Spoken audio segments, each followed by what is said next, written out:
Hello student, welcome back to my channel smart academy. तो मेरे प्यारे बच्चों, आज की इस वीडियो में यूपी बोर्ड पेपर के लिए मैं बताने वाला हूं एग्जाम 2024 का, यानी कि सामाजिक विज्ञान का पेपर। ठीक है, सामाजिक विज्ञान पेपर में क्या क्या आने वाला है, इसमें से मैं बहुविकल्पी प्रश्नों को बताने वाला हूं, जो कि 30 प्रश्न बताऊंगा, जो कि बोर्ड एग्जाम में आपके पूछे जाएंगे 7 मार्च को। उसमें से मैं बताने वाला हूँ। और यहाँ पे लघुत्तरी प्रश्नों में 20 लघुत्तरी प्रश्न बताऊंगा। जितने भी ये मैं बताने वाला हूँ सब मोस्ट इंपॉर्टेंट प्रश्न हैं, बोर्ड एग्जाम की दृष्टि से मोस्ट इंपॉर्टेंट प्रश्न है ये सब।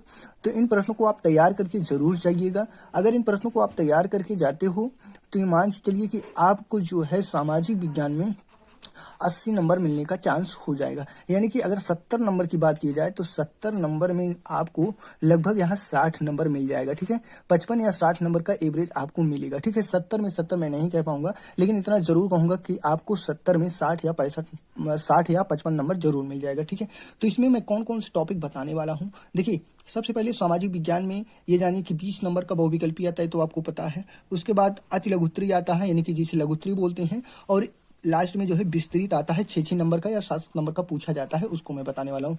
तो यहाँ पे आप लोग ध्यान दीजिए, ये जो मैं बहुविकल्पी प्रश्न बताने वाला हूँ, 30 बहुविकल्पी प्रश्न, ये बहुत ही इंपॉर्टेंट प्रश्न है। रिपीटेड सारे क्वेश्चंस मैं बताऊंगा, जो कि संभावना है कि यानी कि आपका 7 मार्च को ये प्रश्न जरूर पूछे जाएंगे।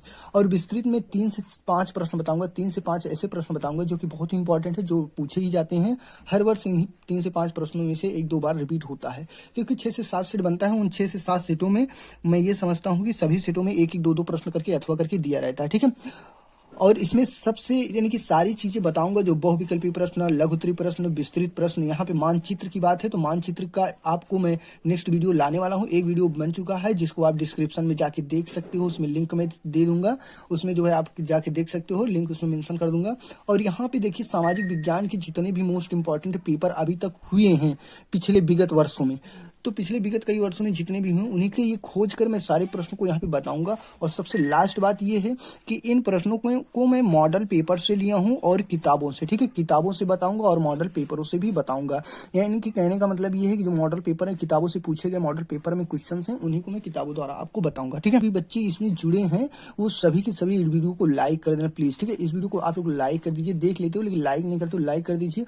और जो बच्चे नए जुड़े हैं अभी, वो जो है चैनल को सब्सक्राइब कर लें। ठीक है, तो चलिए हम वीडियो को स्टार्ट करते हैं, दिखाते हैं कौन कौन से प्रश्न हैं किताब के माध्यम से। बहुत ध्यान से प्रश्न को पढ़ के एक बार तैयार करके आप जरूर जाइएगा। ठीक है,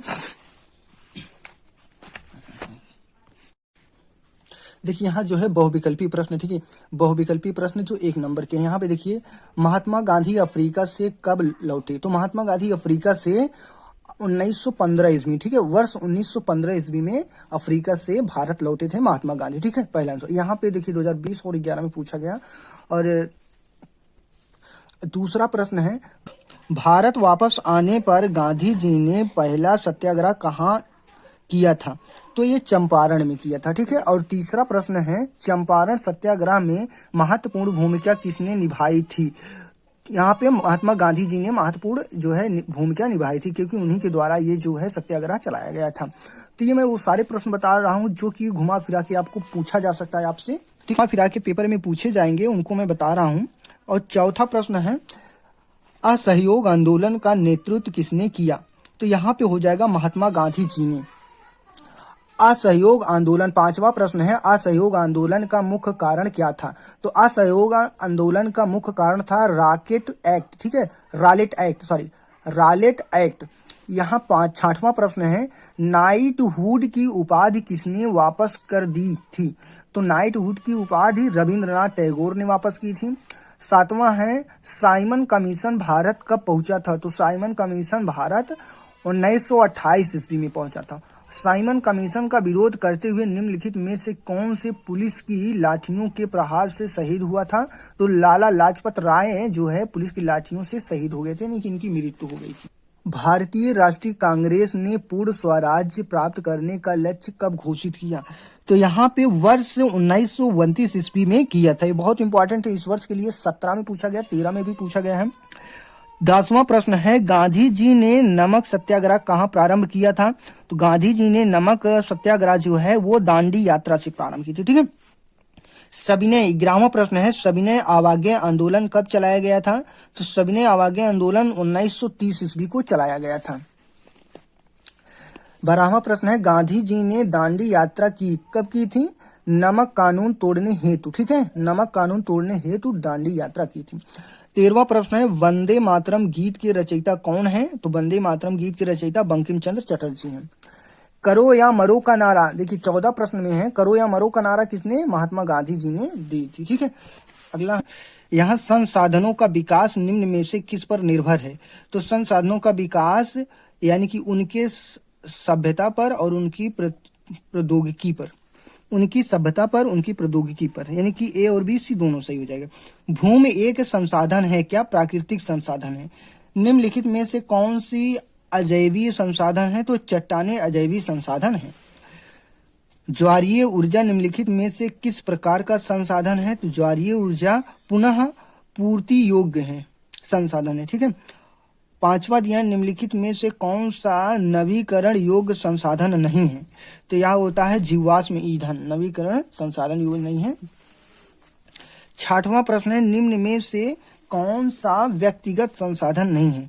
यह है खनिज संसाधन, यही व्यक्तिगत संसाधन नहीं है। 7वां प्रश्न है, सतत पोषणीय विकास की अवधारणा को सर्वप्रथम कब स्वीकृत किया गया था? तो 1992 ईस्वी में किया गया था। पंजाब में भूमि निम्नीकरण का निम्नलिखित में से प्रमुख कारण क्या? तो यहाँ अधिक सिंचाई का। जलोढ़ मिट्टी का निर्माण मुख्यतः किसके द्वारा होता है? नदियों द्वारा होता है। निम्नलिखित में से किस प्रांत से सीढ़ीदार सोपारी यानी कि सीढ़ीदार खेती होती है? तो वो होता है उत्तराखंड में, क्योंकि उत्तराखंड जो है पहाड़ी इलाका है, पहाड़ी क्षेत्र में। अगला यहाँ है, भारत की सर्वाधिक उपजाऊ मिट्टी जलोढ़ मिट्टी होती है। जलोढ़ मिट्टी किस प्रकार, 12वां प्रश्न में है, जलोढ़ मिट्टी किस प्रकार की खेती के लिए सर्वाधिक उपयुक्त है? तो गेहूं के लिए। जलोढ़ मिट्टी पाई जाती है मैदानी क्षेत्रों में। अगला प्रश्न है, निम्न में से किस राज्य में काली मृदा पाई जाती है? तो गुजरात में काली मृदा पाई जाती है। कपास की खेती के लिए सबसे उचित भूमि कौन सी होती है? तो काली मिट्टी की होती है। देखिए, लाल पीली मिट्टी पाई जाती है, ये बहुत बार प्रश्न पूछा गया है। ठीक है, सभी प्रश्न इंपॉर्टेंट हैं इसमें, मैं जितना बता रहा हूं। तो लाल पीली मिट्टी पाई जाती है कहाँ पे? मालवा प्रदेश में। ठीक है, निम्न में से, अगला प्रश्न है, निम्न में से कौन सी मिट्टी चाय की खेती के लिए उपयुक्त है? तो पर्वतीय मिट्टी जो है चाय की खेती के लिए उपयुक्त होता है। यहाँ पे निम्नलिखित में से कौन सी परियोजना पश्चिम बंगाल तथा झारखंड को संयुक्त रूप से लाभान्वित करती है? तो दामोदर घाटी है जो दोनों राज्यों को लाभान्वित करती है। अगला है, सलाल बांध किस नदी पर बना है? सलाल बांध किस नदी पर बना है? तो चिनाब नदी पर बना है। ठीक है, अगला है, हीराकुंड बहुउद्देशीय परियोजना किस राज्य में स्थित है?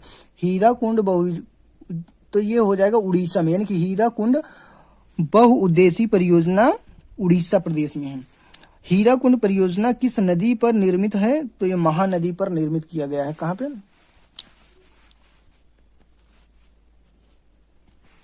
हीराकुंड परियोजना किस नदी पर निर्मित किया गया है? महानदी पर। रिहांद बांध परियोजना किस राज्य में बनाई गई है? उत्तर प्रदेश में। निम्नलिखित में से उत्तर प्रदेश की सबसे बड़ी नदी घाटी परियोजना कौन सी है? रिहांद है, बहुत बार पूछा गया ये प्रश्न। नागार्जुन सागर परियोजना किस नदी पर स्थित है? कृष्णा नदी पर। टिहरी बांध किस नदी पर बनाया गया है? तो टिहरी बांध जो है भागीरथी एवं भिलांगना नदी पर बनाया गया है। ठीक है, अब इसके बाद देखते हैं अति लघुत्तरी प्रश्न। ठीक है, इसके बाद हम देखेंगे लघुत्तरी प्रश्नों को। लघुत्तरी प्रश्नों में देखिए इस टाइप से प्रश्न पूछे जाते हैं, इसको बहुत ध्यान से देखिएगा। भारतीय कृषि की किन्हीं 3 समस्याओं का वर्णन कीजिए। 2 बार पूछा गया है। भारत में निम्न कृषि उत्पादकता के 3 प्रमुख कारण समझाइए, 2014 में पूछा गया है। भारतीय कृषि के पिछड़ेपन के कोई 3 कारण बताइए, 15 और 13 में पूछा गया। तो इसका उत्तर एक ही होगा, देख लीजिए यहाँ ध्यान से। उत्तर इसका हो जाएगा, भारतीय कृषि की समस्या पिछड़ेपन निम्न या उत्पादकता के प्रमुख कारण निम्नलिखित हैं। कृषि की वर्षा पर निर्भरता, कृषि जोतों का छोटा आकार, कृषि की परंपरागत तकनीकें, श्रम प्रधान तकनीकें, उत्तान बीजाणु यानी कि यानी कि उन्नत बीजों का अभाव तथा महंगा होना, भूमि पर जनसंख्या भार में वृद्धि। ठीक है, ये इतने हैं, ये आपको 3 नंबर के हैं। इतना अगर लिखोगे तो इसमें आपको 3 नंबर आराम से मिल जाएगा, ये इसका उत्तर है। ठीक है, अगला देखते हैं मतलब उत्तरी प्रश्न का। अगला है, यहाँ पे देखिए, जल संसाधनों से क्या अभिप्राय है, भारत के लिए इनका क्या महत्व है। तो जल संसाधन, इस तरीके से आप हेडिंग डाल देना यहाँ पे, और जल संसाधन के बारे में यहाँ पूरा आपको लिख देना है। ठीक है, जल संसाधन पानी के वह स्रोत हैं जो मानव के लिए उपयोगी हैं या जिनके उपयोग की संभावना हो। इनमें भी सबसे अधिक मांग ताजे जल की है, जो मुख्यतः पेयजल के रूप में प्रयोग किया जाता है। पृथ्वी पर पानी की कुल उपलब्धियां मात्रा को जलमंडल कहा जाता है, जिसमें से 97.5% भाग समुद्र में खारे पानी के रूप में है। केवल 2.5% भाग ही मीठा पानी है। मीठे पानी का भी 2/3 भाग ग्लेशियरों तथा ध्रुवीय बर्फ के छात्रकों में है। शेष पिघला जल धरातलीय जल के रूप में उपलब्ध है। ठीक है, इस तरीके से इसका लिखना है। और यहाँ पे भारत के लिए जल संसाधन का महत्व यहाँ पे आपको लिखना है। ठीक है, खुद से एक बार पढ़ोगे तो आराम से लिख सकते हैं आसानी से। देखिए, अगला महत्वपूर्ण प्रश्न जो है लघुत्तरी का, टिहरी बांध परियोजना स्थित है, महत्व पर प्रकाश डालिए। ठीक है, उसी से संबंधित टिहरी बांध किस राज्य की किस नदी पर निर्मित किया गया है ये। ठीक है, तो यहाँ पे टिहरी बांध से संबंधित ऐसे लिखना, टिहरी बांध परियोजना भारत की एक प्रमुख जल विद्युत परियोजना है। इसकी स्थिति व महत्व इस प्रकार है। यहाँ पे इस टिहरी बांध परियोजना को आपको लिखना है, कभी चलाया गया, कब से है, और इसकी क्या ऊंचाई है, टिहरी बांध कैसे बनाया गया, ये चीज यहाँ पे लिखना है आपको, डायग्राम।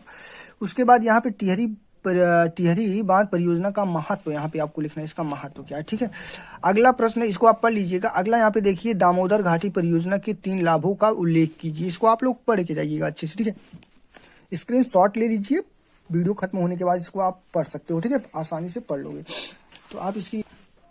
यहाँ देखिए, मृदा संरक्षण प्रयोग। देखिए, अगला प्रश्न यहाँ, मृदा संरक्षण क्यों आवश्यक है, 2 कारण बताइए। इससे संबंधित इतने टाइप के प्रश्न पूछे गए जो कि सब लगातार पूछे जाते हैं। उत्तर इसका एक ही देना है, एक ही टाइप का उत्तर इसका दिया जाता है।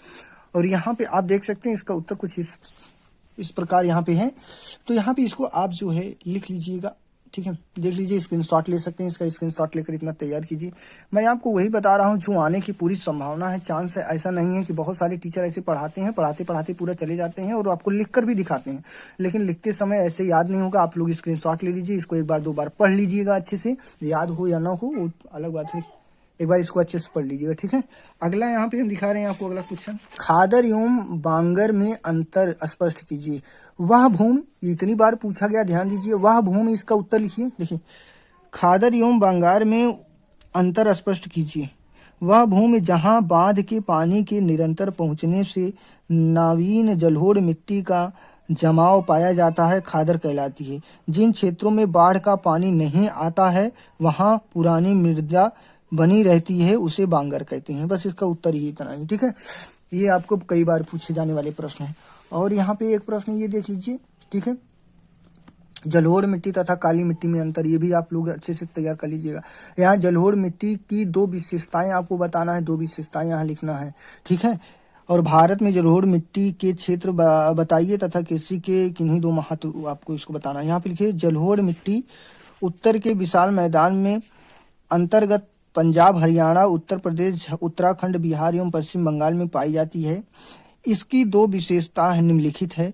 उच्च उर्वरक शक्ति संपन्न होती है, कैसे गेहूं, धान, गेहूं, जौ, चना, गन्ना एवं मटर आदि की पैदावार के लिए अनुकूल होती है। ठीक है, ये आपको करना है।